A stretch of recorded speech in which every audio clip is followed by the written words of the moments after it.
watching WXTX Fox 54 Sports with Alexandra Vitale.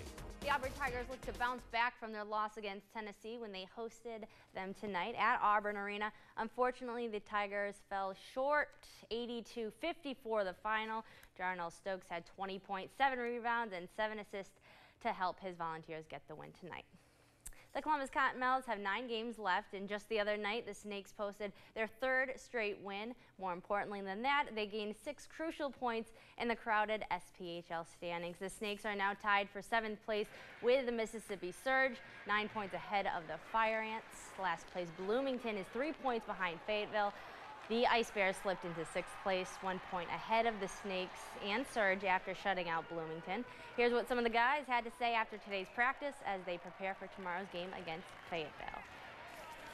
Well, we've kind of had Fayetteville's number the past the second half of the year, so I mean, I think we're just going to play similar to how we've played them, and I guess just work hard and play smart. When you're playing a team below you, you know, they're trying to chase us in the standings. They're fighting for their playoff hopes. So they're a dangerous team. We need to be prepared. We need to be ready to play our game. We had a great weekend last weekend. We need to play with that same intensity and come with that same passion to continue focusing and moving forward towards the playoffs. Tomorrow's a really big game for us. Fayetteville is a team that we should beat, and in order for us to make a good run in the playoffs here, we have to beat them tomorrow night. Yeah, every game now is huge. I mean, we need every point we can get, so get up in the standings and see what happens.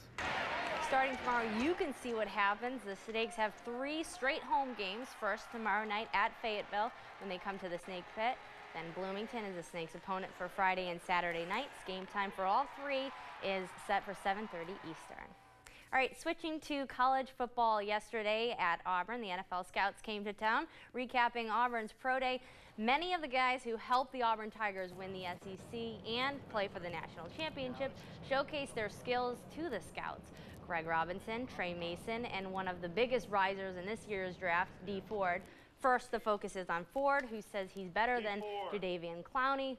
Ford did not disappoint, 29 reps on the bench, a recorded 4.53 in the 40. I think I did great with my numbers. I'm never satisfied, but I think I still did great. So pressure was on, was it? Pressure was on. Robinson only did some position drills for the scouts as this big guy continues to raise his stocks for the scouts for the draft and could go top 5. Just as high as I can go. That's my goal. So I gave it my all. Hopefully the highest, the number 1 pick, hopefully they'll take it. Trey Mason did a little workout, and fullback Jay Prosh worked out for the first time for the NFL. I offer a lot, I think. I'm not just a battering ram and that's it. I feel like I'm a guy that's definitely an option for special teams, as well as being able to catch the ball. We'll see what happens when the draft comes around in April. And that's a look at sports. Jason. Thanks very much, Alexander.